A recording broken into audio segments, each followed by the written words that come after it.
Ready.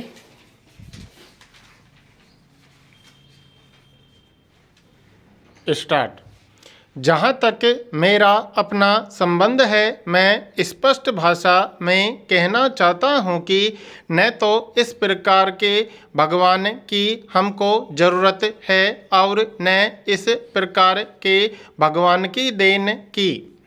हमारे लिए तो वही भगवान आराध्य हो सकता है जिसे हमारे स्वरूप से स्नेह हो।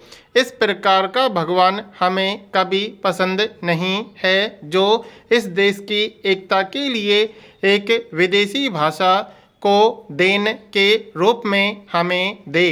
जहाँ तक अंग्रेजी को भारत में जारी रखने का प्रश्न है, आप मुझे इस सत्य को प्रकट करने की अनुमति दीजिए कि भारत में अंग्रेजी भाषा को टिकाए रखने के लिए एक अंतर्राष्ट्रीय षड्यंत्र बड़े पैमाने पर काम कर रहा है, जिसके अंतर्गत यहाँ पर कुछ शिक्षकों और समाचार पत्रों के माध्यम से बहुत सारा पैसा इसी उद्देश्य से व्यय किया जा रहा है कि जिससे इस देश में अंग्रेजी के पक्ष में वातावरण बराबर बना रहे और यहाँ पर ऐसी स्थिति उत्पन्न की जाए कि अंग्रेजी इस देश से न हटे।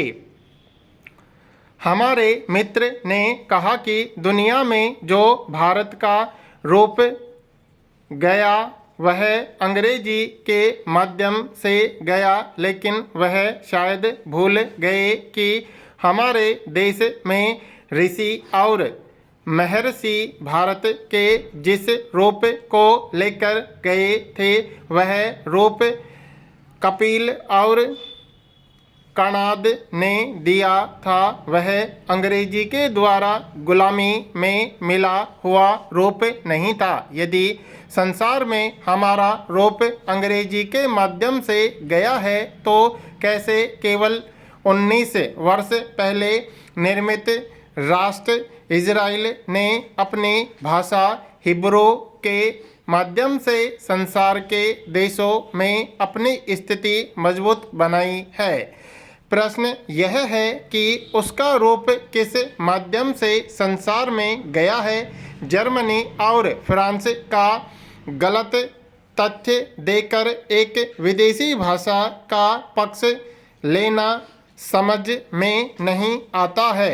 आज कहा जाता है कि जब तक हिंदी और दूसरी भारतीय भाषाओं में वैज्ञानिक और तकनीकी साहित्य तैयार न हो जाए तब तक वे शिक्षा का माध्यम नहीं बन सकती है। लेकिन जब तक ये भाषाएं प्रयोग में ही नहीं आएंगी तब तक उनमें वैज्ञानिक और तकनीकी साहित्य के निर्माण की स्थिति भी नहीं आएगी। इस प्रकार की बातें कहकर कई साल निकाल दिए गए। अगर ऐसी संदिग्ध स्थिति बनी रही तो देश में ऐसा वातावरण कभी पैदा नहीं हो सकता जब भारतीय भाषाएं शिक्षा का माध्यम बन सके। भारतीय भाषाएं तभी शिक्षा का माध्यम बन सकेंगी जब उनका प्रयोग हो। श्रीमन, जहाँ तक हिंदी को राजभाषा के आसन पर बिठाने का संबंध है, मैं कहना चाहता हूँ कि बहुमत के आधार पर या किसी की कृपा विशेष से नहीं अपितु देश के अधिकांश भागों में प्रयुक्त होने और सबसे सरल भाषा होने के नाते हिंदी को राजभाषा के पद पर आसीन किया गया है। कल श्री एंथनी ने कहा कि संविधान सभा की कांग्रेस संसदीय पार्टी में जब राजभाषा के संबंध में निर्णय हुआ तो केवल एक मत अधिक होने से हिंदी राजभाषा के रूप में स्वीकृत हुई। मैंने संविधान सभा के कांग्रेसी सदस्यों से इस बात की जानकारी ली है और कांग्रेस पार्टी के कार्यालय से भी इस बात की अधिकृत जानकारी ली है ताकि यह ज्ञात हो सके कि इस कथन में कहाँ तक वास्तविकता है। मेरे पीछे संविधान सभा के एक सदस्य श्री सामंत बैठे हुए हैं। मैंने उनसे भी व्यक्तिगत रूप से इस संबंध में पूछा है। उन्होंने भी यही कहा। संविधान सभा और कांग्रेस संसदीय पार्टी का प्रत्येक सदस्य उसकी पुष्टि करेगा कि कांग्रेस संसदीय पार्टी में अंकों के संबंध में मतदान की स्थिति तो अवश्य आई और एक मत अधिक होने से हिंदी में अंग्रेजी अंक, जिनको अंतर्राष्ट्रीय अंक कहा गया, प्रयुक्त करने के प्रस्ताव को स्वीकार कर लिया गया। लेकिन भाषा के प्रश्न पर न तो संविधान सभा में और न ही कांग्रेस संसदीय पार्टी में कभी मतदान की स्थिति आई। संविधान सभा में भी और कांग्रेस पार्टी में भी सर्वसम्मति से यह निश्चय हुआ कि हिंदी को इस देश की राजभाषा बनाया जाए।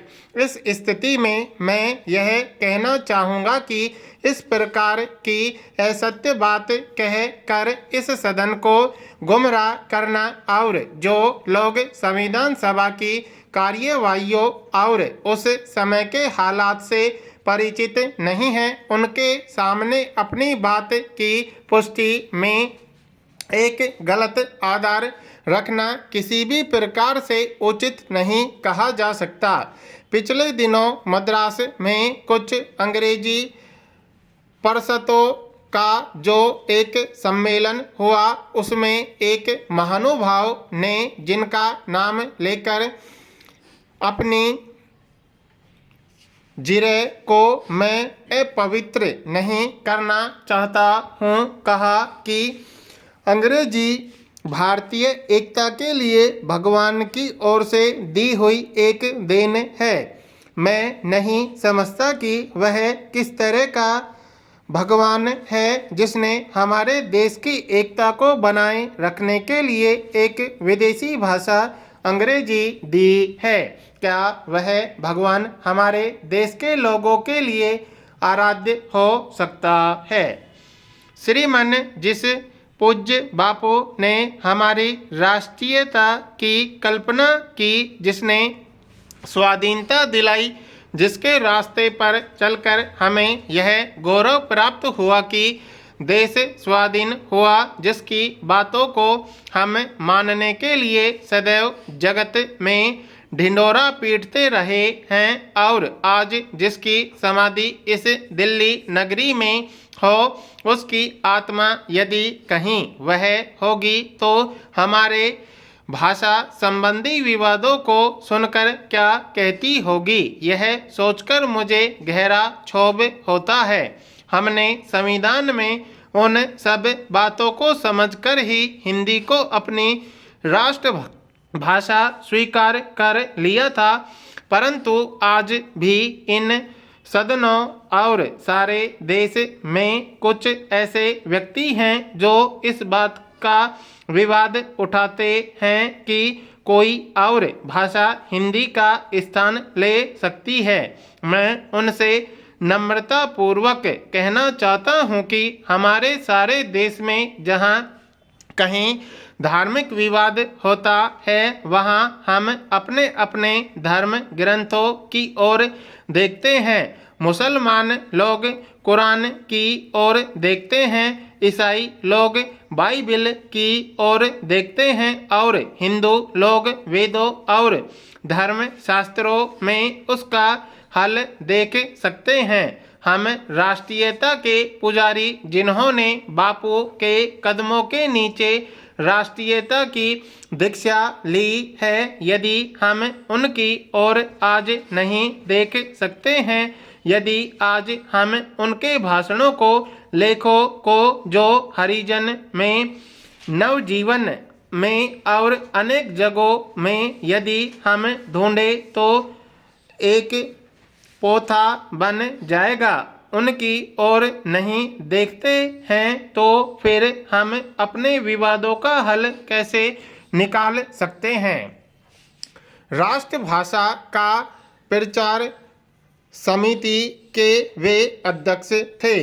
दक्षिण भारत हिंदी प्रचार सभा का भी जन्म उन्हीं के हाथों से हुआ था और उसके भी वे अध्यक्ष थे। हिंदी के संबंध में उन्होंने एक बार नहीं अनेक बार कहा, तो हम यह विवाद क्यों करते हैं? हम अपने देश के समाज का निर्माण जब गांधी जी के बताए हुए रास्ते पर कर रहे हैं, सारी चीज़ें उस रास्ते पर कर रहे हैं, सारे संसार में हम उनके नाम का ढिंढोरा पीटते आ रहे हैं, तब फिर आज हम क्यों भूल जाते हैं कि उन्होंने हमको राष्ट्रभाषा दे दी है और वह हिंदी है और यह दक्षिण भारत हिंदी प्रचार सभा उसका एक स्मारक है। अतः पूरे भारत को एक सूत्र में बांधने के लिए सभी को राष्ट्रभाषा के प्रचार प्रसार में जुटकर गांधी जी के सपनों को साकार करना चाहिए।